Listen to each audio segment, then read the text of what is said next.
উস্তি high school মাঠে আজাদ সংঘের পরিচালনায় 3 দিনব্যাপী সম্প্রীতি কাপ অনুষ্ঠিত হয়।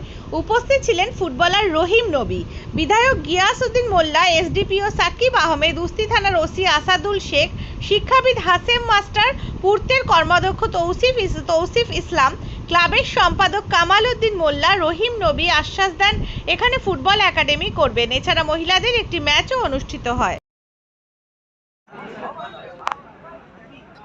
থ্রো ইন করছে রাইহান লস্করের টিম।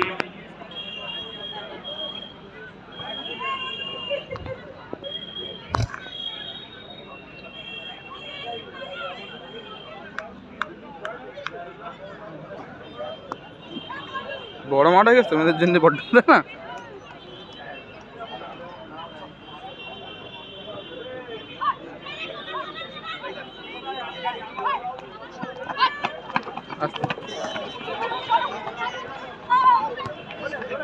আরে কি খুলে গেল রে?